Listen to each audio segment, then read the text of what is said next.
bottom of it is to go way back and move forward, right?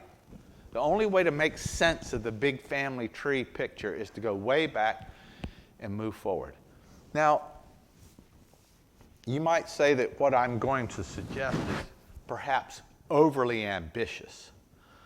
But that's okay. We're going to give it a shot. We're going to start today and see where we go. I want to go all the way back to the original Baptists. Okay? John the Baptist. Surely if you've been in a Baptist church, you've heard that before, right? The Baptists began with John the Baptist, obviously. But I'm kind of half joking, but I want to go all the way back, and remind us of a lot of things we probably already know, but it's important to be reminded. So let's go all the way back, the earliest days of Christianity, 12 people at a minimum, which grew to several hundred very quickly, that grew to several thousand over not too long, and before you know it, there's probably 6 million followers of Jesus, Christians, by the beginning of the 3rd century. No, beginning of the 4th century, into the 3rd century. 10% of the Roman Empire was Christian. And then we have some stuff going on. When there are all these people way up north who kept invading the empire. And eventually, the Roman, shall we say, empire becomes compromised by all these invasions. And this is at the beginning, well, from the middle of it starts in the middle of the 3rd century and keeps going on. But the problem is that all these marauding barbarians, as they were referred to, they keep impinging on the empire. And over a long period of time, ultimately, as many of us learned it, let me repeat that. The way many of us learned it is that the Roman Empire collapsed. And by 410, Rome, the city of Rome, is sacked by the Visigoths and all these other invading groups. And we move into what we now call we used to call the Dark Ages. Well, at least that's the way we used to tell the story. The story's a little different than that. That's not wrong. It's just not very complete, the way we were all handed the story. Because way over here, while all that's going on, in the West, as we say, in the East, the Roman Empire keeps trucking. In fact, the capital city, before Rome is sacked, is moved to the east to what was known as, what's called Byzantium, and then Constantinople after Constantine. And remember, Constantine is the emperor who made Christianity legal. You could be a Christian and not get in trouble after Constantine, and after that, it's not too many years before it becomes the official religion of the empire. And so now, by the 5th century, Christianity is the official religion of the empire, but in the West, things have collapsed. Now, there's some irony in all of this. Though the Western Christianity, Latin-speaking Christianity, has collapsed, way over here, the people who caused it to collapse, guess what? They were Christians. In other words, Christianity had done a pretty good job of converting a lot of the barbarians. So the barbarians, some of them, many of them who were invading Rome, were already Christians. So they didn't need to be converted. And of course, the East is thoroughly Christian, insofar as is that became the religion of the empire. So now you have Western Christianity, and Eastern Christianity. Western Christianity is in Latin. Eastern Christianity is in Greek. And this sets up some difficulties, as you might imagine, between East and West. Now, I'm not going to rehearse all those difficulties today because I have to run through this quickly. But let's just say that Christianity, very early in its history, in the first 100, 200 years, had centers of ecclesiastical church power and influence, led by whom? Bishops. And so there were various cities throughout the empire that became patriarchates, in other words, where the power was. And who was first among equals among those multiple cities? Rome. Rome was first, or at least they laid claim to be first. Why? Well, Peter was martyred there, and Peter is the rock on which we're going to build this church, et cetera, et cetera. Lots of reasons. And we're not going to spend time on that today. Just to point out that so you've got Roman Christianity or Western Christianity with the Pope being the most powerful figure. But then you've got the empire, what used to be called the Roman Empire, located in Constantinople, way over here in the east, where everybody's speaking Greek. And the church and the powers that be are growing, and it causes conflict over time. I know you can't believe that, but, these powers find themselves in conflict. And that conflict just grows and grows and grows and grows. So much so that by the 11th century, they've essentially separated from each other. Now, what's going on in the East, while all this is happening, is the Eastern Empire and the church are under continuing threat from what? Islam. That's right. It's growing. From the 7th century on, it's just this ever-present, literally the wolf at the door, so to speak, year after year or generation after generation. Yes, John? It's that little gray button. Just one thing, if I can, that all the while the East and the West are in conflict with each other. Christianity is moving further east, and so by the time we get to some of these splits, there's enormous Christianity in what we call the stands, Azerbaijan, all these other places, all the way down into northern India.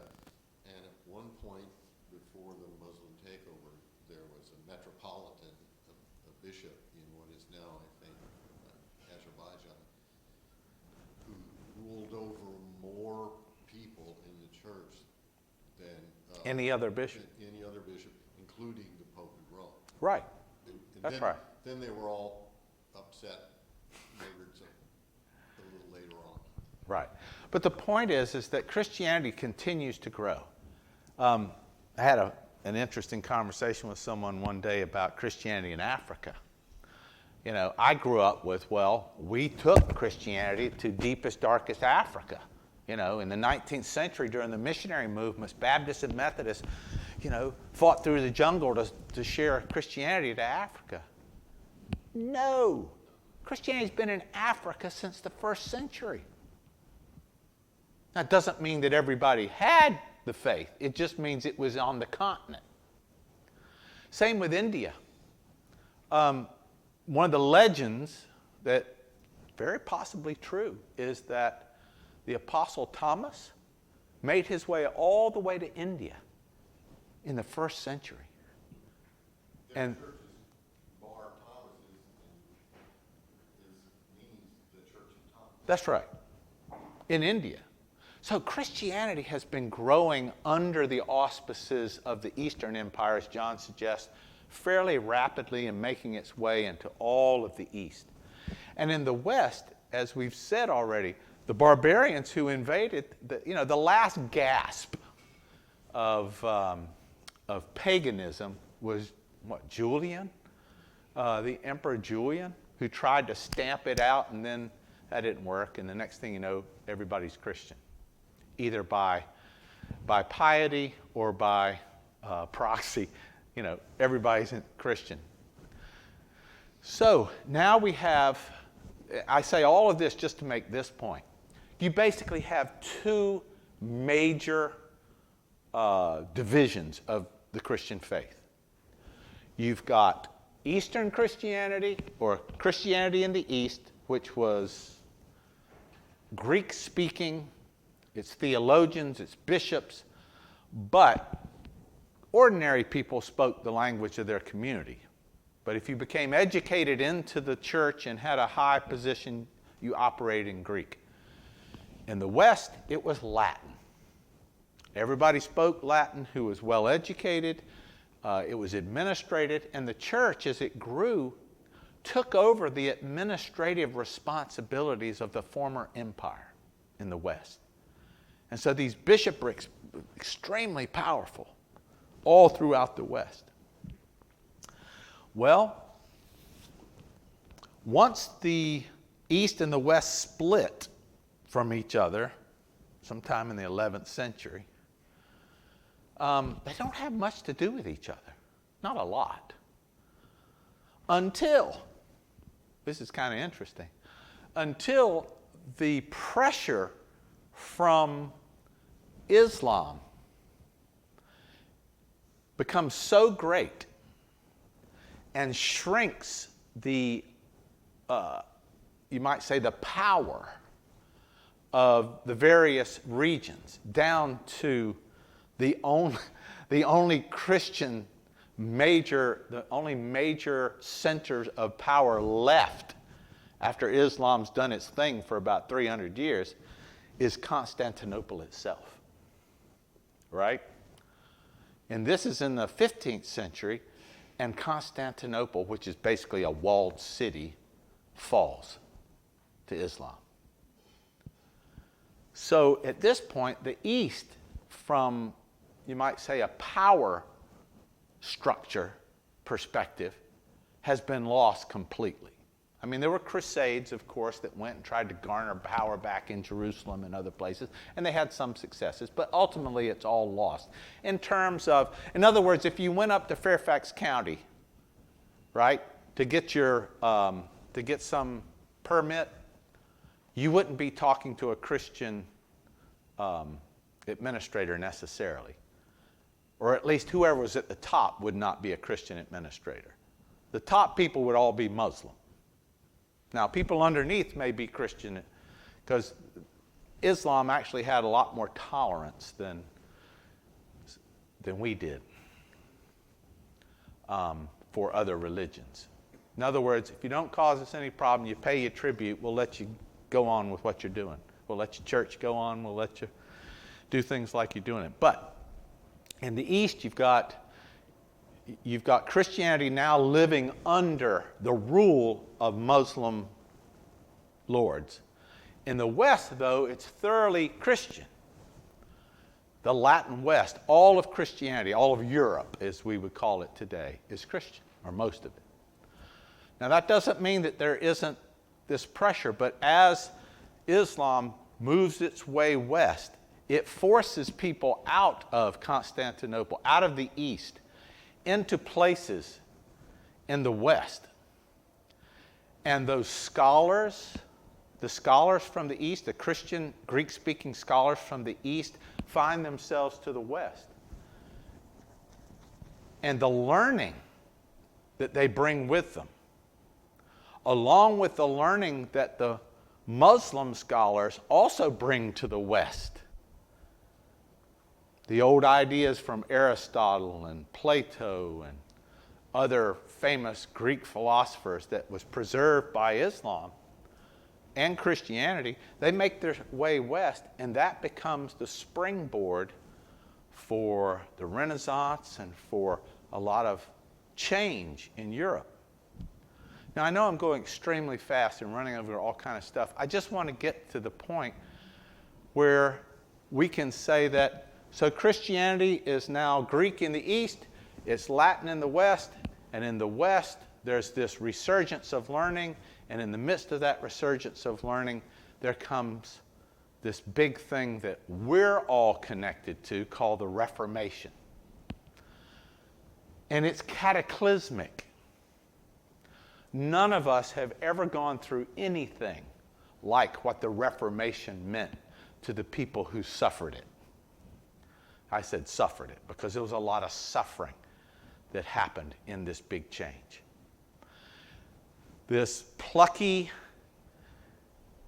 hard-headed, strong-willed, brilliant Luther guy says that the church is corrupt. That the churches we know is corrupt. Now, notice, I haven't used any labels yet. There's just the church in the East and the church in the West. So the church is for everybody until Luther. But when Luther comes along in the 16th century, Luther starts saying things that are so disruptive that when people get a hold of them, it revolutionizes or causes revolution all across Europe. And that revolution that takes place in Christianity is so socially and culturally disruptive. Whole ways of life disappear over a generation. For example, sometimes, you've heard the expression, don't waste a good crisis. In other words, if there's a big crisis in your midst, take advantage of it. Reorder things. Get things sorted out like you want them to. And then, when the dust settles, you've got things realigned. Well, it's not just the church that's involved in this process. There are lots of grumpy German princes that would like to do things differently, like not pay taxes to Rome. There's this guy in England named Henry who would really like to marry this girl rather than stay married to this girl, but it's a problem. So how do we make it not a problem? We take advantage of the crisis. And we decide we're going to have our own church. Now, when Henry decides to have his own church in England, the Church of England, what we call in this country the Episcopal Church, when he decides to do that, it's cataclysmic. Because Henry just doesn't decide to promote a new piety among his people. It's not some great revival of spirituality for Henry. No, he destroys the institutions that are at the heart of Western Christianity all across the British Isles. What were those institutions? What went away all of a sudden that had been there for centuries? Monasteries. You see, you got to understand that the monastery was at the center of religious life in Britain. Educationally, commercially, they were at the center of things. It's hard for us to imagine what that must be like, but that was the life that defined Western Christianity, were these monasteries and these great cathedrals. So the Reformation comes, you have this great civil and religious upheaval in Europe. They spend a lot of time killing each other, right? But the religious fervor that aims at this reforming of the faith is so intense. And it's fed by technology. Have anybody been watching the news and you hear reports where some of our newer technologies are fomenting some of our own social change, like TikTok or Instagram or Facebook, how it's changing our society, how it's changing the way people think, it's changing how people interact, it's changing what you can and can't know. Internet having a similar effect, if not greater. Well, this little thing called the printing press changed everything, because when Luther starts doing his thing, they start publishing it. Why? Because people, they've never heard anybody say anything like this before. And it's so revolutionary, it undermines or begins to undermine the authority of the people in charge who don't want change. And so now you have this change coming from the bottom and this unwillingness to change from the top. What's it going to do? Cause conflict. So you have conflict going on everywhere. Well, to go back to Henry and his situation, well, no, I can't go there yet. So who do we have emerging at this point? Well, you have the Western Church that is now splitting up. And today we would call what remains the Roman Catholic Church. You don't get Roman Catholicism until Luther, okay? Roman Catholicism is the response to the Reformation in the West. Luther and his reforms create a number of traditions that begin to emerge. One of them is Lutheranism, primarily in Germany, Sweden, Northern Europe. But you also have a fellow by the name of John Calvin that comes along right after Luther, whose work is extremely well received and has influence in the central and western and a little further south influence, and makes its way across the water to England and becomes very popular. And then, okay, I'm going to say something that sounds highly prejudicial, okay, so please forgive me. But so when Calvinism comes across the water to England and their theologians start interacting with Calvin, they can't figure out what they are for a while. It takes them a long time to decide if they want to be Calvinists or not. And they do kind of a half-baked job of it. But not the ones who don't make a half-baked job, because they're embraced by the folks up in Scotland who become what? The Presbyterians. So now we have the Lutherans and the Calvinists, sometimes called the Reformed Church, the Calvinists. The Calvinists come across the water and become established in the north of the British Isles in Scotland as the Presbyterians. The Church of England does this song and dance with Calvin, but they're not quite sure, so they come up with their kind of, they kind of end up in a funny place, but that's their place. And so now you have the Church of England. I mean, we got 4 or 5 denominations just like that in the space of 100 years.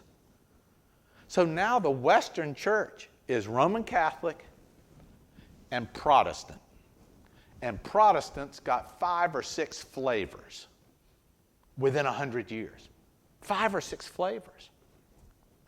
Now, if that wasn't bad enough, there are those in the Church of England who think we just haven't been pure enough. Who were they called? The Puritans. Now, because this reforming spirit becomes so strong,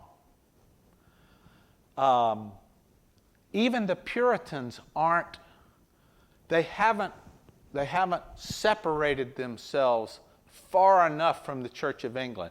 What looks like the hocus pocus of Roman Catholicism. I mean, they call it things like that, the hocus pocus of Catholicism. Who is that group? The separatists. The separatists who are the ones who think the Puritans aren't pure enough.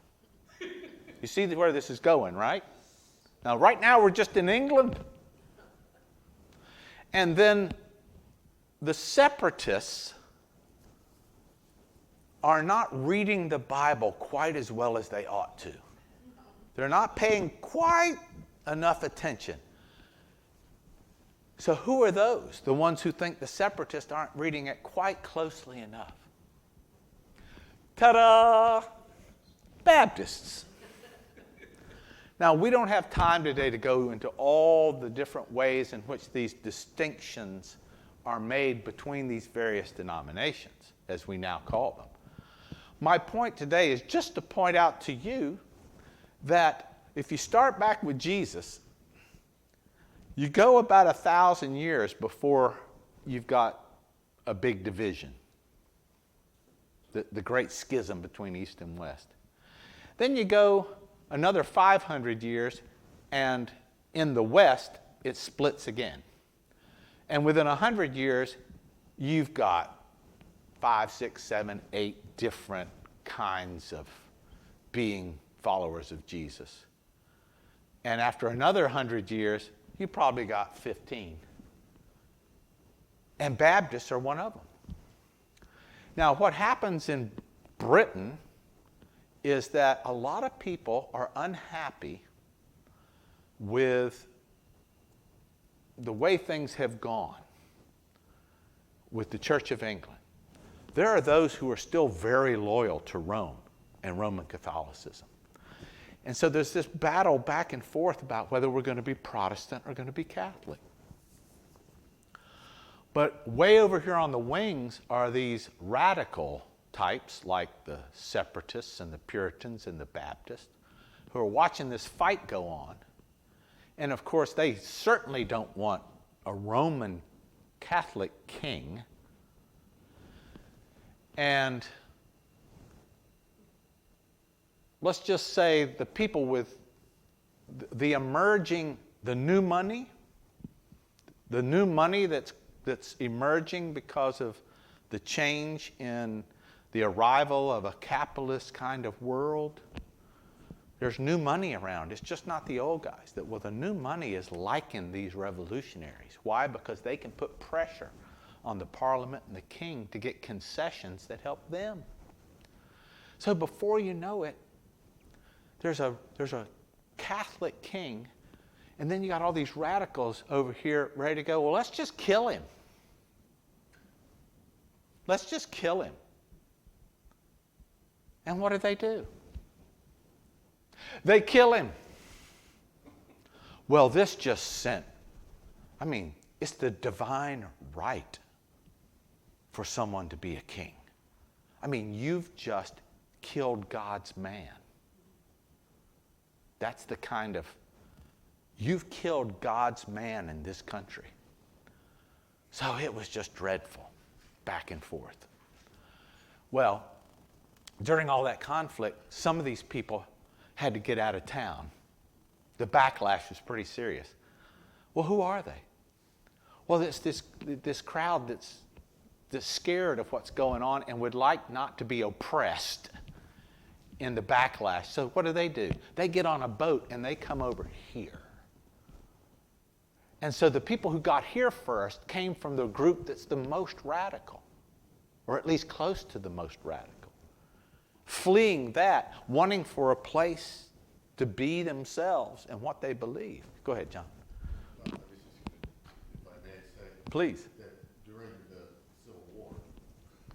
during the Civil War and the Protectorate, Baptists were not pacifist. And so a huge part, for example, of Cromwell's army was full of Baptists. Were full of Baptists, right. Including the vicious conquest of Ireland, for example. So that when the king comes back, well, the other king comes back, his son, there are dues to be paid for having been on the other side. Right, that's my point. So there was this huge backlash. And so people fled. Some of them came to this colony. And they started getting things going here. Now that's where I'm going to pause for today in this very, very quick rehearsal, just to get you to a place where you can go, Lord, have mercy. Really? Yeah, really. But it's important to know those things for our conversation going forward. In other words, the whole Christian thing never takes place in isolation.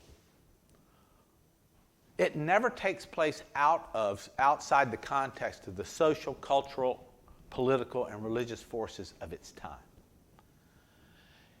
And these various denominational identities that will emerge over time are a function of battles that went on 400 years ago. Ideological, religious, political, economic. Now, if you put it the way I've put it, it seems pretty bleak. I don't mean for it to sound bleak, but there is a certain realism that I think is important for us to recognize. It doesn't mean that the things that we've come to believe and know and devote ourselves to are themselves a function of these political, religious, social, economic forces. It means that it had to contend in the context of those forces. And that contention has had consequences in all kinds of places. And so we sit here today as the recipients, inheritors of what we take to be important about our faith being the effects of those challenges. Now, it's also important to recognize that the church itself, that is Christianity itself, has recognized that a lot of the things that went on in the Christian world were wrong. Sometimes profoundly wrong. And the church, the worldwide, has tried to contend with that. You know, Jesus' prayer was that we be one, remember. And a lot of folks have worked hard, rightly so, in trying to bring the Christian family back together in ways that are a positive witness in the world. And in many, many, many, many places for a very, very long time, Christianity has been one of the most powerful and positive forces around the globe. There's no question about it. I'm just skipping along the religious political stuff. My point is we need to know that before we start talking about, well, what does it mean to be a Baptist? What does it mean to go to a local church in North America in the 21st century? That's the goal, but that's not, we can't start there. Yeah, Jeff. Okay, so we start out with the Roman Catholic Church, but it wasn't called that. So we have the Catholic Church up for about 1,000 years. Yep, we have the church. And then there's a split, East and West. Then we have the East and West Church. And then about 1,500 years, we have a splintering of different denominations in the Protestant tradition. So what is your response to someone who would say Roman Catholics are the OG Christianity, and therefore they've stayed the course while everybody else went off in this direction, and they're the true faith and true teaching and true religion? I would point them to a very interesting fact. I would say, yeah, but you got all those guys in the East that would make the same, if not stronger, claim. They'd say, you guys went off in the West and split all apart. The Eastern Church has been going on forever without these problems. You know, there's the Orthodox Church, there's the Eastern Church, which is kind of ethnocentric. You have the Russian Orthodox and the Greek Orthodox, and you have Syrian, and you have multiple Orthodox churches. And so the Eastern Church would say, nice try, but we've kept it going from the beginning. So don't tell us that, you know, the Roman version, because the Roman Catholic Church became the Roman Catholic Church in response to the Reformation. Yeah, John?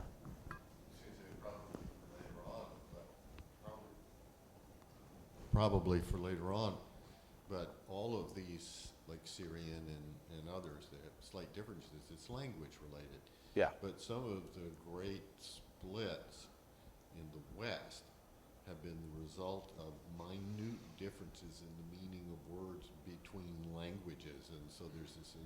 It has a huge part to do with it. Right. If you were doing a survey of Western Christianity, you would find out that the split between the East and the West could be characterized as a split over the use of one word, filioque. One word. Now, I'm not going to get into all that today, but it's interesting to note that it's over one word. It has to do with whether the Holy Spirit proceeds from the Father or proceeds from the Father and the Son in Trinitarian theology. The word filioque refers to that procession from the Son. So, I know that's a little esoteric for today. We won't get into it. But yes, the East and the West could be characterized as a division over the use of one word. Now, I have been giving you the most provocative introduction I could for a reason. You know, it sounds gloomy. I don't mean it to be gloomy, but it sounds gloomy. We're going to work our way back up from here. But what I want you to know is that this is the kind of thing it is, if you look at it historically. Somebody have a question? I was just going to say, you know, I guess we got to remember the book, the Bible. Yes. The Old and the New Testament. And during all this time, I'm sure there were people trying to figure out how to interpret it. And that's why all these various versions of it, and even words, like you were talking about the one word, Right. are, you know, if it's understanding it in Greek as opposed Right. to translating it in English. Right. So you get, you know, it's not. Yeah, don't ever believe solid. that these differences did not emerge from differences over how to interpret the Bible. They got it right in 1611, right, Pastor?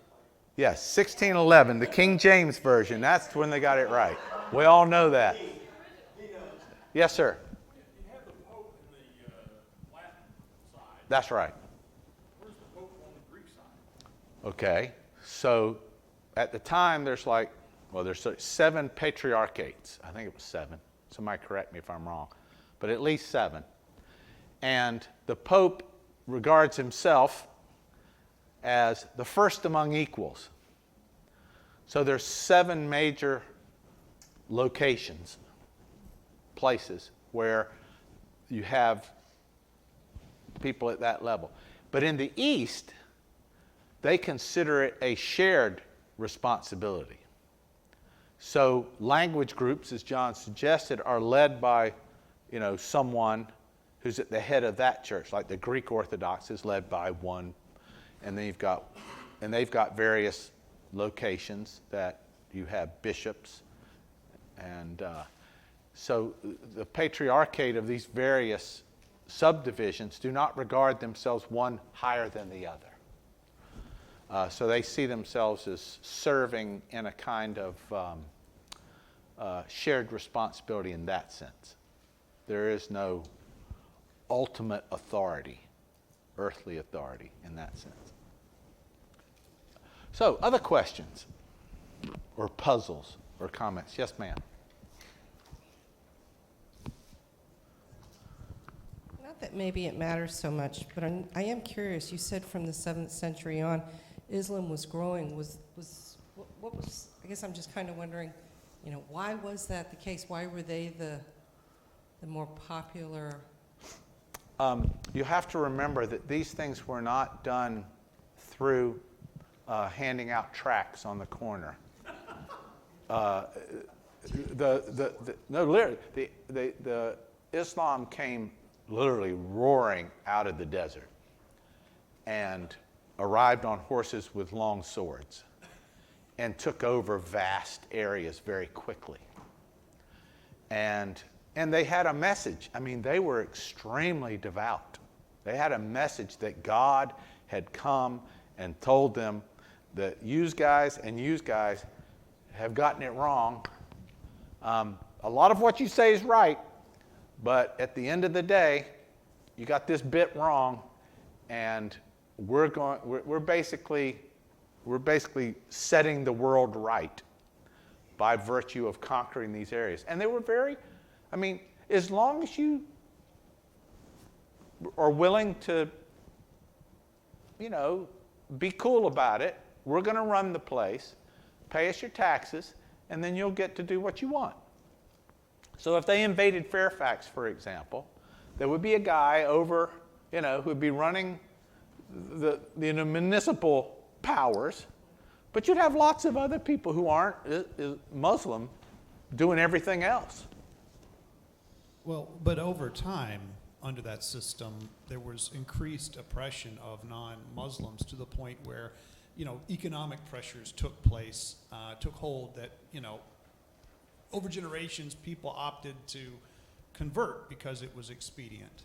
Well, of course. In other words, you want to get on in the world, right? You can only go so high as a Christian or a pagan or anything else. I